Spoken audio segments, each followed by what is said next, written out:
नमस्कार, मेरा नाम मुकेश, आपका इस ऑनलाइन क्लास में स्वागत है। और ये रीट लेवल फर्स्ट के लिए ईवीएस पर्यावरण की टेस्ट सीरीज चलाई जा रही है।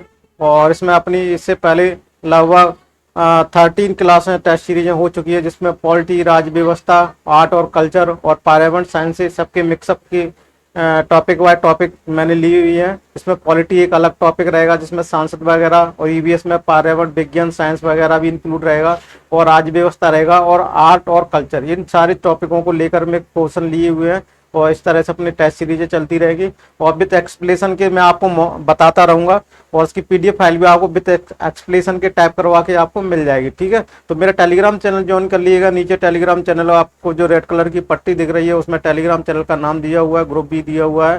फेसबुक पेज को ज्वाइन कर लीजिएगा, वहाँ भी आपको जो मैं क्लास की पीएनजी फाइल है अपलोड करता रहता हूँ, जो क्लास की नोट्स रहते हैं, जो क्लास में जो क्वेश्चन बताता रहूँगा बोर्ड को, उस पर भी इस तरीके से अपनी क्लास चलती रहेगी। और तो देखो, सबसे पहला क्वेश्चन मैं आपको बोर्ड पर दिखाने जा रहा हूँ, ये पर्यावरण का है, और पर्यावरण से संबंधित सारे क्वेश्चन बनेंगे। और देखो, हमारी आकाश गंगा के समीप के क्षेत्रों में पृथ्वी के आकार के बराबर ग्रहों की खोज के लिए अवकल्पित दूरबीन को क्या कहते हैं? हमारी आकाश गंगा के समीप के क्षेत्रों में पृथ्वी के आकार के बराबर हमारी आकाश गंगा के समीप के क्षेत्रों में पृथ्वी के आकार के बराबर ग्रहों की खोज के लिए अविकल्पित दूरबीन को क्या कहते हैं? हमारी आकाश गंगा के समीप के क्षेत्रों में पृथ्वी के आकार के बराबर ग्रहों की खोज के लिए अविकल्पित दूरबीन को क्या कहते हैं? हर्बल दूरबीन, केपलर दूरबीन, कोपरनिकस दूरबीन, न्यूटन दूरबीन। देखो, हमारी आकाश गंगा के समीप के क्षेत्रों को पृथ्वी के आकार के बराबर ग्रहों की खोज के लिए अवकल्पित दूरबीन को क्या कहते हैं? देखो, हमारी आकाश गंगा के समीप के क्षेत्रों में पृथ्वी के आकार के बराबर ग्रहों की खोज के लिए अविकल्पित दूरबीन हबल दूरबीन कहते हैं। क्या कहते हैं? हबल दूरबीन कहते हैं। एडविन हबल ने बताया कि ब्रह्मांड का लगातार विस्तार हो रहा है। एडविन हबल ने बताया कि ब्रह्मांड का लगातार विस्तार हो रहा है। विश्व की सबसे बड़ी दूरबीन हबल दूरबीन है। विश्व की सबसे बड़ी दूरबीन हबल दूरबीन है। तो अपना आंसर कौन सा हो जाएगा? ए वाला आंसर है। ठीक है, सारे ऑप्शनों को मैं बताता रहूंगा, लिखने की जरूरत नहीं है, मैंने जो बोल के बताया है वो सारी चीजें। ठीक है, इस तरीके से अपने को क्लास चलाते रहेंगे। अब देखो, इसका एक्सप्लेनेशन भी चाहिए तो आपको मैं इसका शॉर्ट एक्सप्लेनेशन भी आपको बताता रहूंगा। देखो, अब देखो अगला क्वेश्चन। देखो, अगला प्रश्न है अपना, ऑक्सीजन गैस एटमॉस्फेयर में कितने किलोमीटर तक फैली हुई है? ऑक्सीजन गैस वायुमंडल एटमॉस्फेयर में कितने किलोमीटर तक फैली हुई है? 74 किलोमीटर, 90 किलोमीटर, 64 किलोमीटर, 80 किलोमीटर। जल्दी से आंसर बताइएगा। देखो, ऑक्सीजन गैस वायुमंडल में कितने किलोमीटर तक फैली है? तो अपना सही आंसर रहेगा, ऑक्सीजन गैस वायुमंडल में 64 किलोमीटर तक फैली हुई है। तो सी अपना इसका आंसर सही रहेगा। अगले प्रश्न की तरफ चलते हैं। अगला प्रश्न आपको बोर्ड पर दिख रहा है, और इस क्वेश्चन को पढ़िएगा कि किस गैस को जीवनदायिनी मानते हैं? कार्बन डाइऑक्साइड, ऑक्सीजन, हाइड्रोजन और हीलियम। सीओ को कार्बन डाइऑक्साइड बोलते हैं। और किस गैस को जीवनदायिनी मानते हैं? जल्दी से आंसर दीजिएगा। तो ऑक्सीजन गैस को क्या मानते हैं? देखो, किस गैस को जीवनदायिनी मानते हैं? तो ऑक्सीजन गैस को जीवनदायिनी मानते हैं। इसे प्राण वायु भी कहते हैं। वायुमंडल में ऑक्सीजन की मात्रा लगभग 21% है। वायुमंडल में ऑक्सीजन की मात्रा लगभग 21% है। अपना आंसर कौन सा हो जाएगा? इसमें बी वाला आंसर है। क्या इसका आपको एक्सप्लेनेशन चाहिए? क्या आपको इसका एक्सप्लेनेशन चाहिए? तो देखो, अगले प्रश्न की तरफ चलते हैं। अगला प्रश्न रहा, कौन सी गैस के अभाव में हम ईंधन नहीं जला सकते हैं? कौन सी गैस के अभाव में हम ईंधन नहीं जला सकते हैं? Oxygen, CO2, hydrogen, helium. कौन सी गैस के अभाव में हम ईंधन नहीं जला सकते हैं? कौन सी गैस के हवा में हम ईंधन नहीं जला सकते हैं? देखो, ऑक्सीजन के हवा में या CO2, कार्बन डाइऑक्साइड के हवा में, हाइड्रोजन या हीलियम। आंसर दीजिएगा जल्दी से फर्स्ट। देखो, पदार्थों या ईंधन को जलाने हेतु ऑक्सीजन गैस क्या है? सहायक है। CO2 आग किसमें है? आग बुझाने में सहायक है। और हाइड्रोजन क्या है? जलनशील है, लेकिन आग जलाने में सहायक नहीं है। हाइड्रोजन जलनशील है लेकिन आग को जलाने में सहायक नहीं है। तो किसका इसमें ऑप्शन हो जाएगा अपना? ऑक्सीजन। तो देखो, इसमें भी क्या है? ऑक्सीजन है। बिना ऑक्सीजन के जब कोई भी चीज, पदार्थ, कोई भी चीज अपन को जलानी है, जैसे लकड़ी जलानी है, अगर उसको हवा, ऑक्सीजन नहीं मिलेगी तो उसको आप नहीं जला सकते। समझ में आ रहा है? उसको अपन नहीं जला सकते।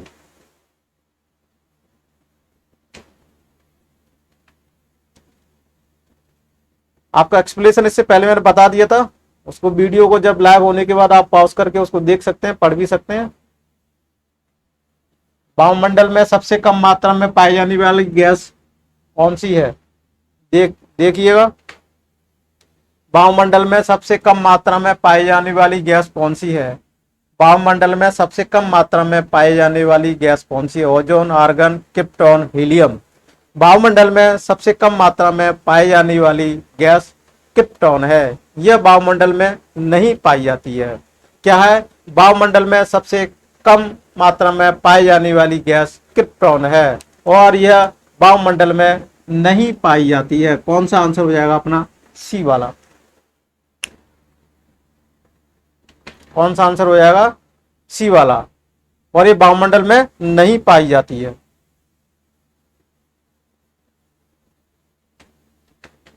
अगला प्रश्न देखते हैं।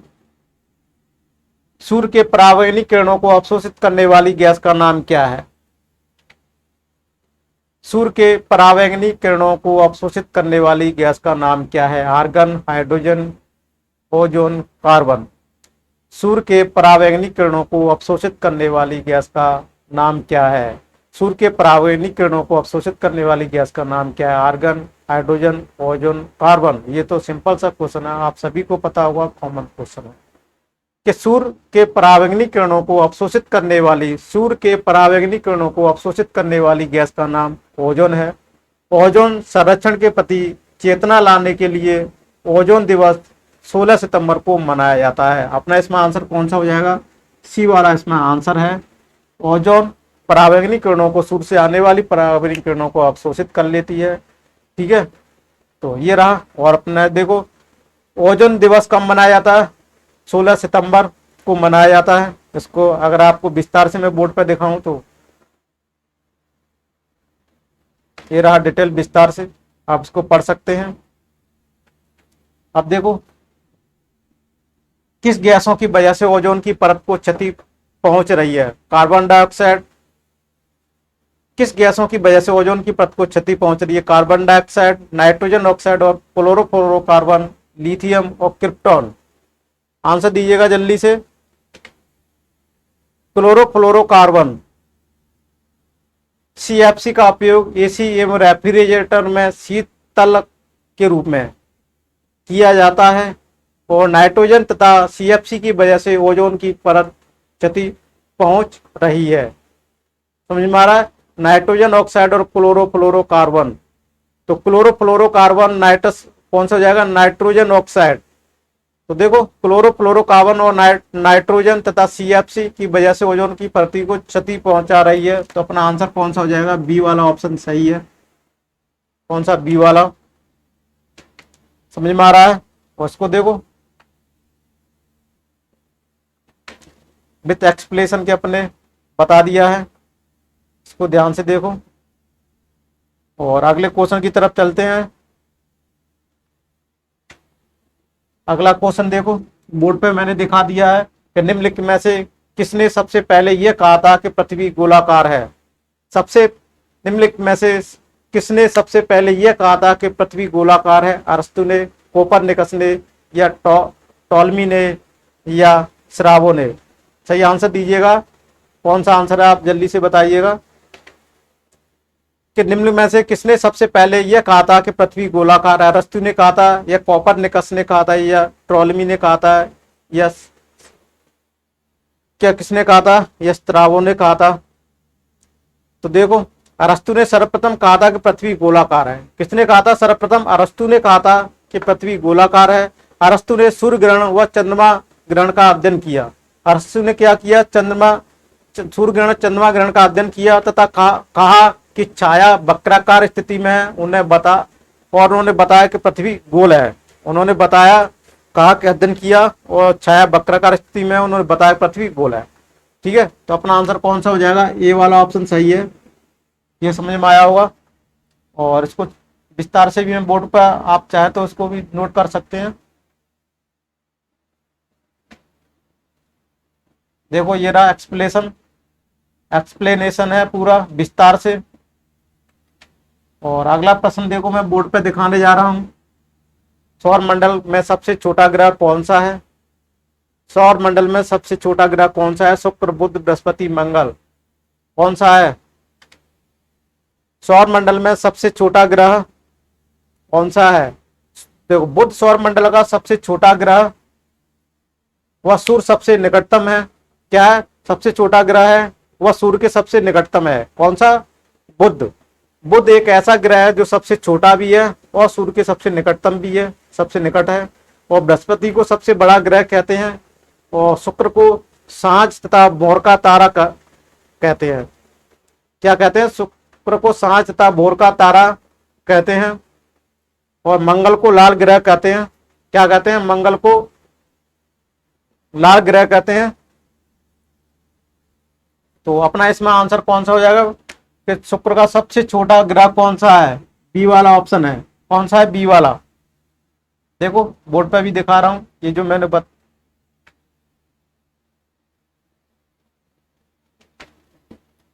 देखो, ये सारी चीजें देखो बोर्ड पर। अब अगले प्रश्न की तरफ चला जाए।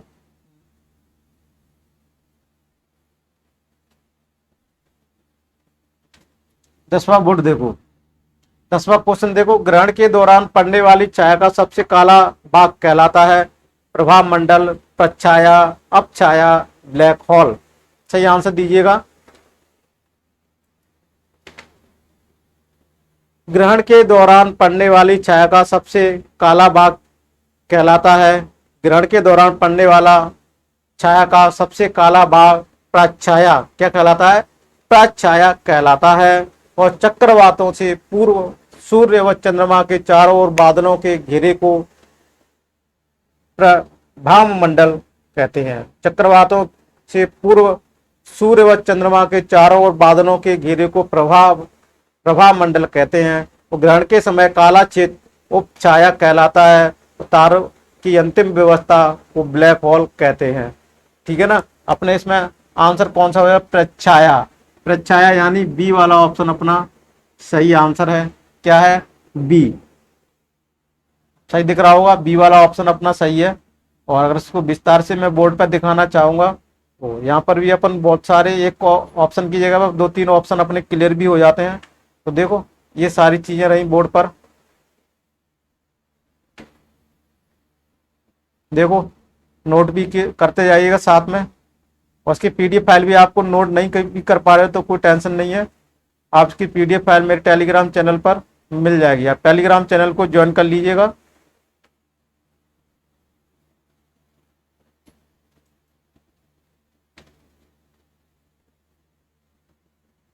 अब देखो, प्रथम अंतरिक्ष यात्री इनमें से कौन है? ये ब्रह्मांड से अंतरिक्ष से संबंधित क्वेश्चन मिक्सअप है इसमें। प्रथम अंतरिक्ष यात्री इनमें से कौन है?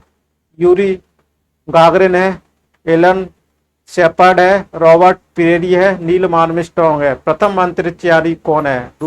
आंसर दीजिएगा कमेंट्स बॉक्स में। तो देखो, रूसी निवासी यूरी नागरिक ने 12 अप्रैल 1961 में अंतरिक्ष में गए। रूसी निवासी यूरी कौन से गए? Yuri Gagarin. रूसी निवासी यूरी गागरिन 12 अप्रैल 1961 को अंतरिक्ष में गए। और इन्होंने क्या किया? इन्होंने 1 घंटा 48 मिनट तक समय व्यतीत किया। इनके मिशन का नाम वोस्टॉक फर्स्ट था। ठीक है, तो पहला ही वाला आंसर अपना सही हो जाएगा। पहला वाला ही अपना आंसर सही हो गया। और देखो, ये रहा विद एक्सप्लेनेशन के साथ में। तो अगले क्वेश्चन की तरफ चला जाए। अगला क्वेश्चन देखते हैं अपन। जैव मंडल उपस्थित है, जैव मंडल उपस्थित है, जैव मंडल उपस्थित है भूमंडल में, भूमंडल तथा जलमंडल में, भूमंडल जलमंडल तथा वायुमंडल में, परस्पर क्रिया स्थल में। सही आंसर दीजिएगा कि जैव मंडल उपस्थित है कहाँ पर है, भूमंडल में है, भूमंडल तथा जलमंडल में है, भूमंडल जलमंडल तथा वायुमंडल में है, परस्पर क्रिया स्थल में है। जैव मंडल किस में स्थित है, जैव मंडल भूमंडल जलमंडल तथा वायुमंडल में उपस्थित है। तो कौन सा आंसर हो जाएगा, सी वाला, कि भूमंडल में, जैव मंडल में, किसमें है, जैव मंडल, भूमंडल, जलमंडल और वायुमंडल में उपस्थित है। अपना आंसर सही कौन सा हो जाएगा, सी वाला आंसर सही हो जाएगा। ठीक है ना।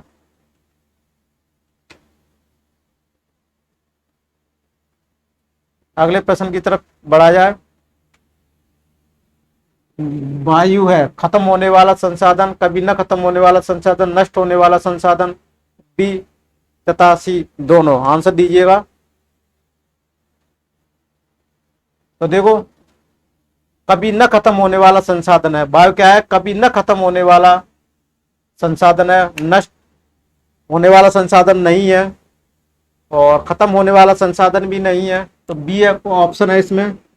क्या होता है, वायु को कभी भी खत्म नहीं होगी, जब तक वायु है तब तक अपन जिंदा रहेंगे। अगर वायु खत्म हो गई तो अपना अस्तित्व भी पृथ्वी से मिट जाएगा।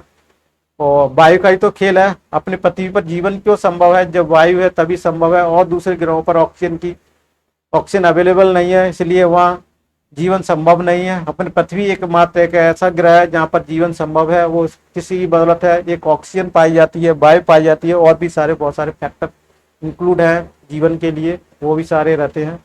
तो इसमें अपना आंसर कौन सा है,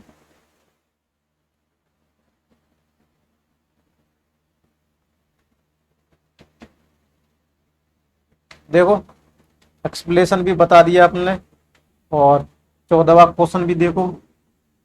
चंद्रमा का दिन के समय तापमान होता है, चंद्रमा का दिन के समय तापमान कितना होता है, कितना होता है, आंसर बताइएगा। 60 डिग्री, 70 डिग्री, 90 डिग्री, 110 डिग्री। चंद्रमा का दिन के समय तापमान होता है 60 डिग्री, 70 डिग्री, 90 डिग्री, 110 डिग्री। चंद्रमा का दिन के समय तापमान कितना होता है, तो देखो अपना आंसर है, चंद्रमा का दिन के समय 110 डिग्री सेल्सियस होता है। अपना आंसर कौन सा हो जाएगा, ये वाला आंसर हो जाएगा।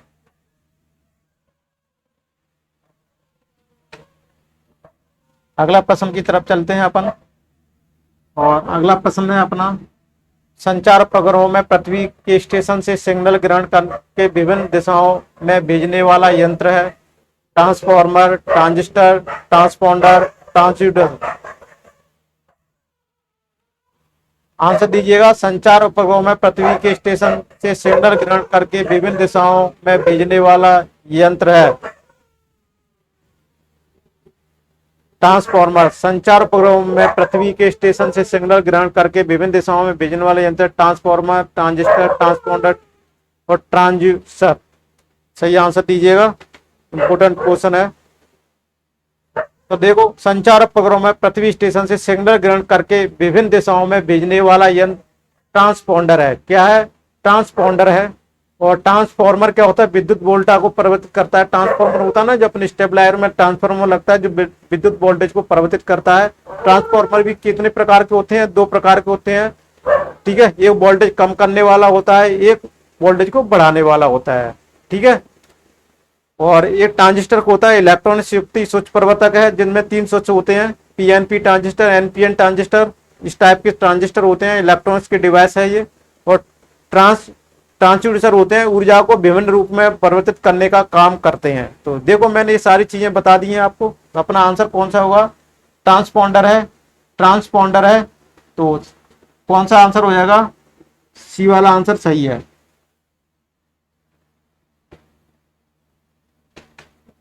देखो, एक्सप्लेनेशन भी मैंने बता दिया है। और अब चलते हैं अपने अगले प्रश्न की तरफ। सॉरी, अपने सारे प्रश्न हो चुके हैं यहाँ पर, अपने सारे कंप्लीट क्वेश्चन कर चुके हैं। तो आपको एक क्लास कैसे लगी जरूर बताइए कमेंट्स बॉक्स में। और ये अपनी लगभग 21 मिनट की हो जाएगी। तो इतनी 15 क्वेश्चन लगभग अपन ने किए। और इस टेस्ट सीरीज कैसे लगी आप कमेंट्स बॉक्स में जरूर लिख के भेजिएगा, और इसकी PDF फाइल भी मिल जाएगी।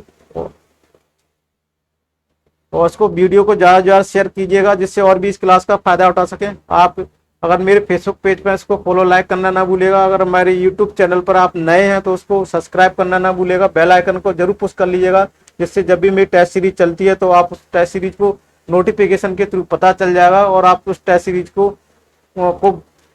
देख पाओगे। जिससे और आपके जितने भी ग्रुप बने हुए हैं वहां पर इस सारे वीडियो को शेयर कर दीजिएगा। Thank you for watching this video. मिलते हैं नेक्स्ट टेस्ट सीरीज में।